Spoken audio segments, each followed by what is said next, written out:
Two death investigations, shootings, carjackings, a stabbing, a deadly crash, and a massive manhunt that involved local and federal authorities. Hafideh McDelgado, you're watching The Hub, where America's stories begin. The KUAM News team brought you special team coverage, Danger in Paradise, following a string of terror that unfolded across the island. In this episode, a look at the events and what local leaders have to say about it. A frightening Saturday in Talafofo. I heard the car accident. I came out here to make sure everyone was okay. The gunman came out of that car. The silver car? This silver car, yes. And he had a backpack. He took out the revolver, and I just sprinted right back home. This woman calling 911 moments after hearing the crash along Route 4A. There's families here, and everyone we know want to be safe, and now we're kind of scared to even leave our homes. Residents told to stay indoors. The suspect, Jeremy Pangilinan, crashing the silver sedan into a black pickup truck driven by Clayton Joseph. Joseph unable to avoid the speeding car from making impact. Suddenly, he just reaching into a pouch and then pull out a gun and then start aiming everybody. He and his passengers got out unharmed. When I heard, we just ran for our life. Another driver recalls the crash. He sideswiped me, and then when we got down to check everybody's okay, he pulled out a gun. Police say Pangilinan shot at the driver in another car, injuring their hand before taking off on foot. We were just fearing for our lives. You're okay? Shaken up, not okay, just can't believe, our island, and this is what happens. More than 130 local and federal authorities combed the area for hours using infrared drone tech and canines to sniff out the suspect. Residents at Windward Hills apartment in Zonia are still shaken up over the events of the weekend. This is where Jeremy Pangilinan carjacked the vehicle from an 18-year-old resident at gunpoint. A tenant tells KUAM he was on the second floor when he witnessed someone trying to steal his cousin's car in the parking lot just outside his door. At first, I was just up here, right here on the balcony, just watching over, like, what's going on? I never seen that before. I saw the whole thing happen. I was like, holy shit. So that's when I ran downstairs. At the time, he didn't know it was Pangilinan, who was on the run from authorities after shooting and attempting to carjack others in Talafofo. He had a silver revolver, that's what I recall.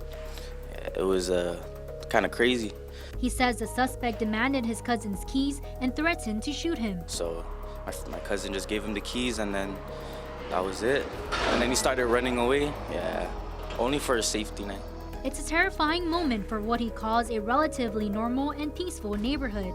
Plus, he believes Pangilinan was able to evade authorities by hiding out beneath the stairs of the apartment. I didn't expect him to be here. We did have a feeling he was under the stairs because there was a table that was like moving a certain angle. So maybe that was where he was hiding at the night before. He says police brought canines to sniff out the area Monday morning. He also shows us a fresh trail in the jungle behind the apartments. Like someone just made it, so I feel like that was him that did that. Went through the jungle, came over here, waited for the right time.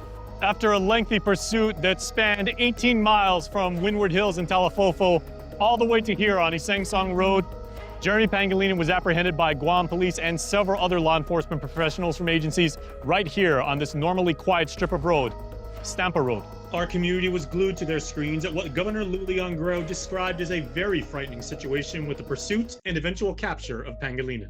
As she was coming out of Swamp Road onto Isang Song Road, it appears that due to his excessive speed, he lost control of his vehicle, cleared the roadway onto Stampa Road, where he lost control and ended up in a ditch and into the jungle.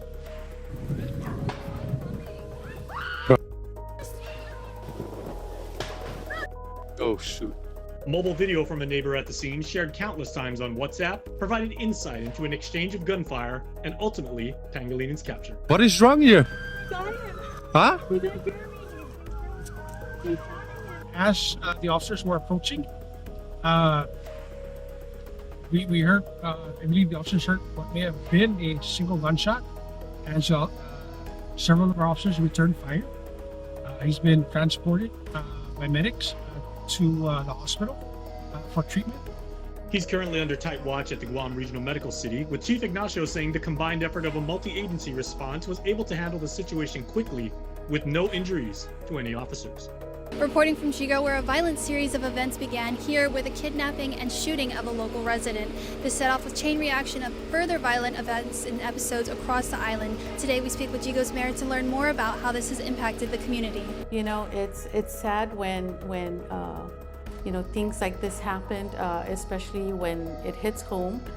We just have to be mindful that you know, we can't take advantage of, we can't just go out there and do things on our own. The violent ordeal began here last Thursday afternoon. The suspect's siblings allegedly forced a man from his residence into a silver sedan, the suspects attacking him before shooting him in the torso, leaving him for dead. The victim was later taken to the Guam Regional Medical City. His condition remains unknown at this time. Chico Mayor Frances Lizama says her residents were quick to lean on one another. We do have a chat group. People are posting on there, just trying to find out what's going on, and hoping to at least give the support of you see something, say something. She cautions residents against taking matters into their own hands, urging them to call GPD immediately.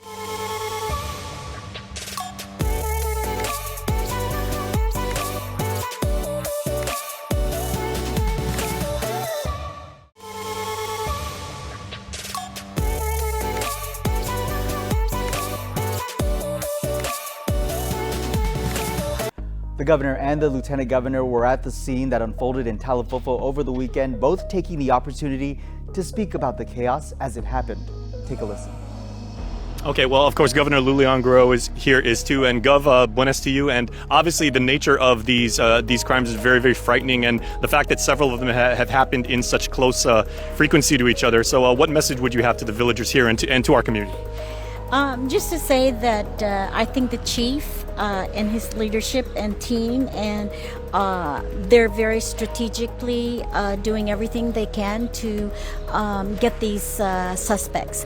Of course, the last couple of days have been, like you said, very frightening, and I just wanted the people of Guam to know that I am on top of this with the chief and our law enforcement people, the whole community of enforcement, FBI, and as the chief said, the National Guard and the military. So we're bringing in every resource that is available here on island. I want to say to the people of Guam to please be assured that the law enforcement that we have here are competent, they're capable, they're experts, they're trained in situations like this, and the results are showing. We've already arrested Jathan Tatautau.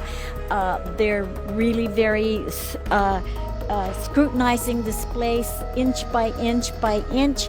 I came here at the command station to give my support to our very hardworking law enforcement, and of course assure them that whatever resources we need to do, we will support them in that. And that is all just basically because we believe that the safety of our people is utmost priority, and we want to make sure that they feel safe in their homes.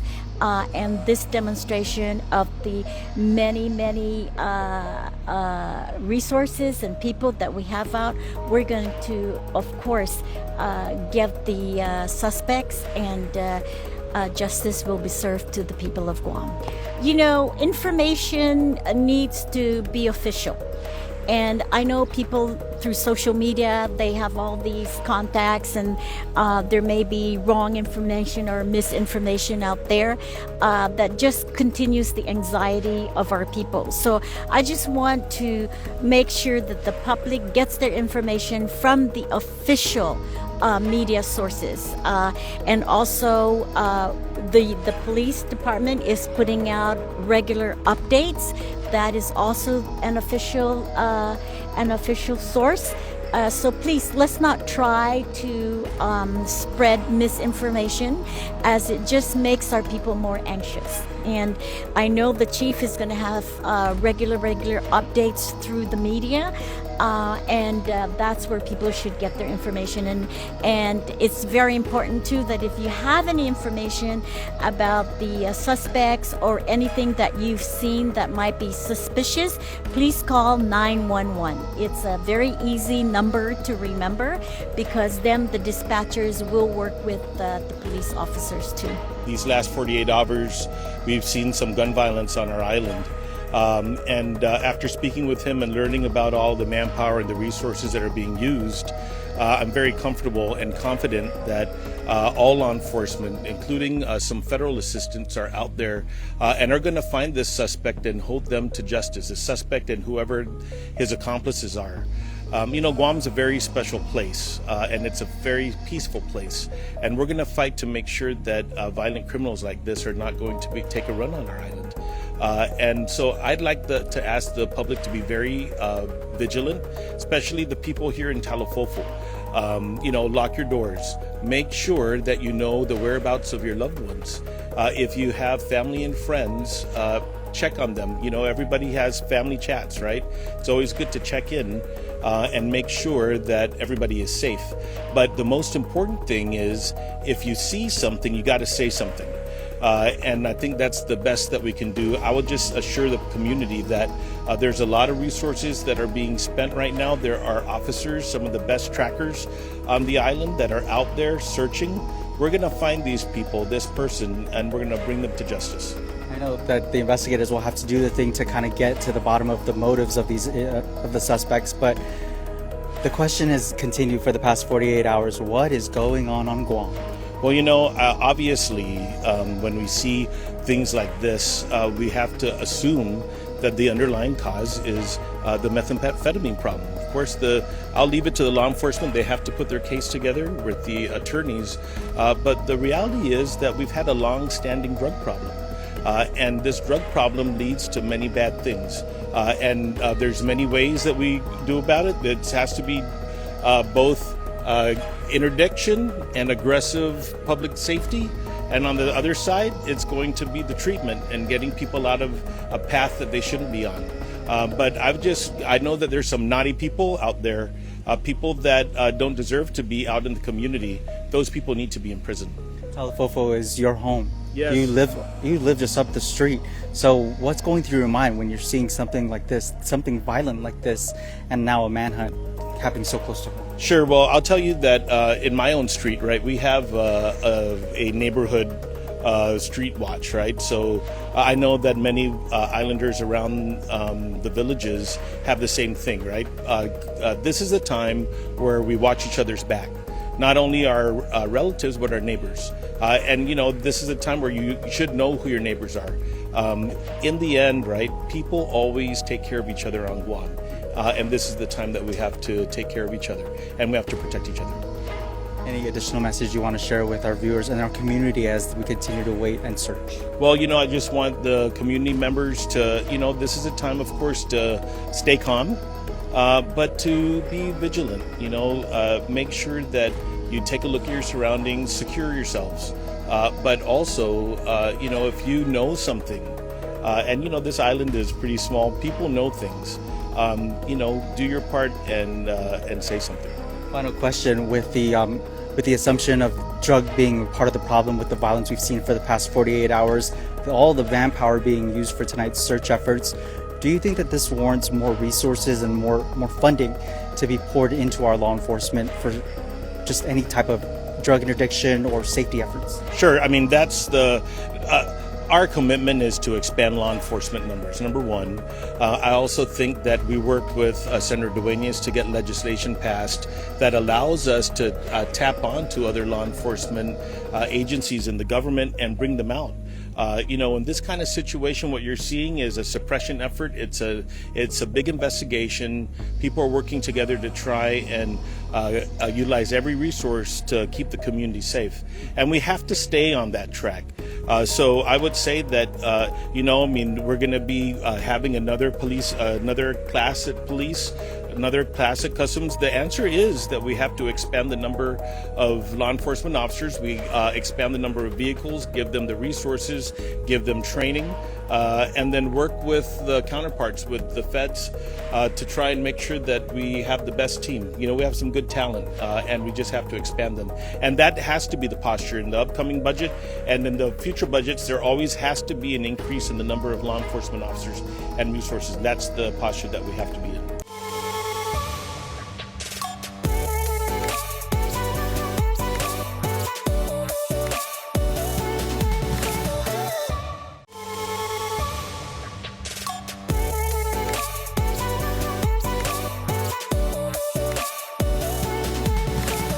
The Monday after all the string of crimes unfolded, Public Safety Oversight Chair Senator Shango Matauta introduced a measure. The bill would increase law enforcement workforce by authorizing temporary peace officer standards and training certification.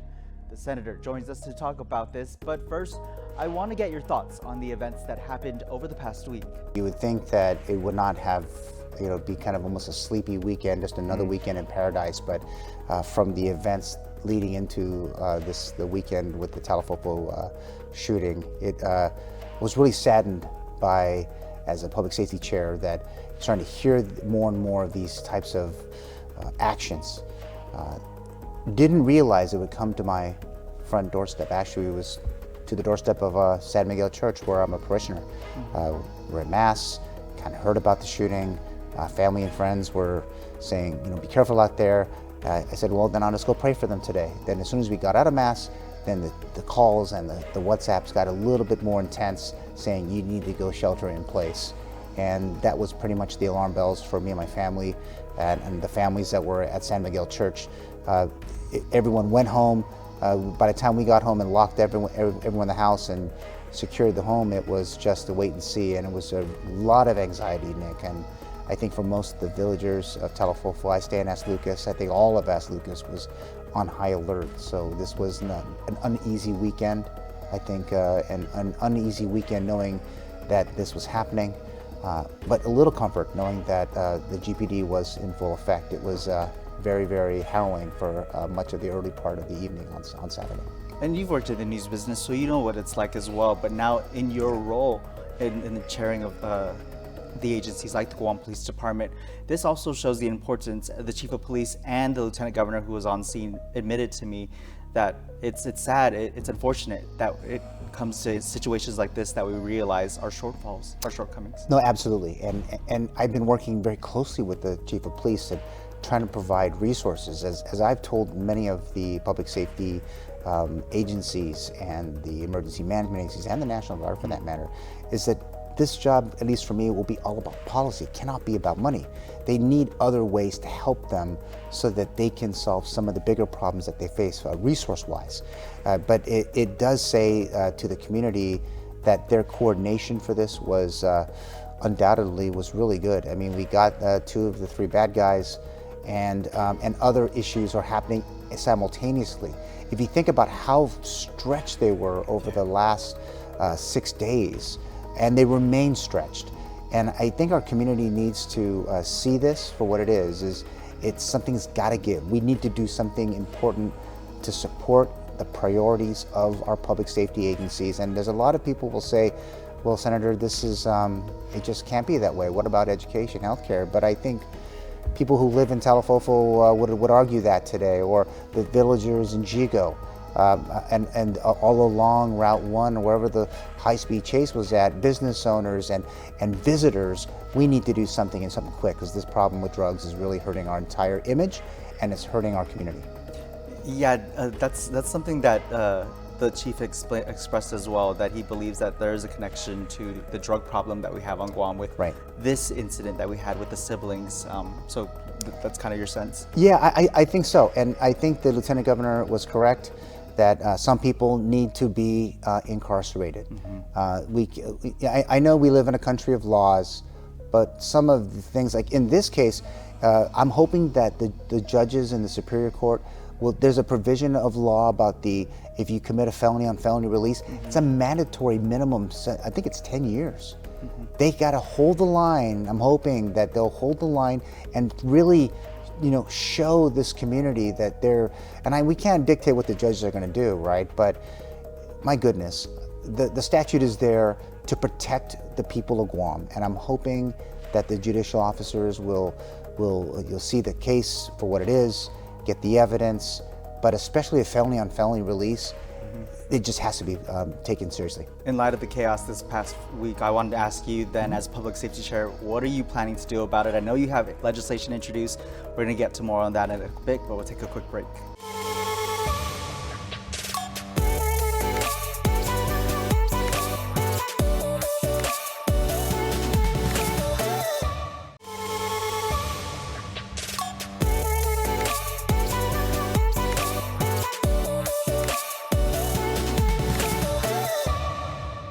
Public Safety Oversight Chair Senator Shango Mutauta has put forward legislation authorizing the Peace Officer Standards and Training Commission to grant temporary peace officer certification for individuals who possess a degree in criminal justice or equivalent area of study and who are in good standing. He says he offers this measure as a responsible approach to recruiting college graduates who have invested their time and resources to earn a degree and begin careers as members of our law enforcement agencies. Senator Gumatato is joining us on the Hub to discuss more. All right, Senator, so let's get right into this legislation you introduced. I mean, it's quite interesting how you came up with the method, and what was your tactic behind it? I was going to share with you, Nick, one of my very first meetings when I was inaugurated was with the Attorney General of Guam, and Doug Whelan offered up some insight to his workforce. And I know that it's not the conversations that you've been hearing recently about attorney shortages. We're talking about those that are really taking care of the victims. Some of these law enforcers who are not in that eye like an attorney. And so it was that, and talking to my friends at the courts, there's ways that we can help those who are maybe right there at the edge to be able to serve right away in public safety agencies. So the measure is to allow the Peace Officer Standards and Training Commission to offer temporary licenses to these individuals. I worked very closely with my former boss at the judiciary, John Lazama, to make this work. His input was critical with this. It allows those folks who are really at that can come in right now and get pro certification. These are professionals. Criminal justice. Yeah, majors, maybe the graduates that they need to get that last course either on firearms training, the EVOC training for driving the vehicles, whatever the case might be. It's very temporary. It allows them to, again, hopefully to go to a job, work for a while they're also getting those final training requirements that is required by Guam law. And the great thing is, to me, Nick, when I think about this, it's just how we need to recruit. There was like 25 or so that are right now that could start tomorrow and support. Now remember, even if we had 1, maybe 10 today, they would be offering a great assistance to our law enforcement community. But because of the way the statute's written, they can't. So I'm hoping this is a way to bridge that gap, get them working, and then hopefully this is used as others who are maybe finishing up their degrees. These could be anywhere from probation officers to those guys in the parole division of DOC, obviously the Attorney General's office, the marshals, you name it. There's another opportunity for us to recruit them and get them in and get them to work right away. We saw how much that need is there, especially with what happened in Talifofo. They had to call in. We saw conservation officers helping out in the search from Department of Agriculture. The feds came in, federal counterparts came in to help Guam police as well in the search. More than 130 law enforcement all at once. But I gotta ask, and I'm sure the public might have this same question, if these are just recent graduates who have yet to complete the requirements to become full-fledged law enforcement officers, what about the liability and risks of them being out there in the field? There's been a lot of discussion on that. I mean, they're going to be closely supervised by some of the top law enforcement personnel on Guam. And it's not saying, okay, here's your badge, go and work. There's other parts to it that they're going to have to work in tandem with. But some of these, Nick, are transplants to Guam. We have military spouses that are coming here who would like a job. Some of them are considering relocating. They have the skill sets, they have the background, they have the years, but they don't have the post certification. So there's a chance for those as well to be able to, hey, listen, I'm here for a couple years, or I'm here for the rest of my life. I want to be a part of the law enforcement team in Guam, and here's a chance for us to make that work for them. You spoke to the judiciary about it at the courthouse. How's the post commission feel about this? I mean, like I said, I worked closely with my former boss, John Lozama. He's the head of the post commission, and in fact helped us write the legislation. And we didn't just do this, Nick, overnight. We spent months preparing this.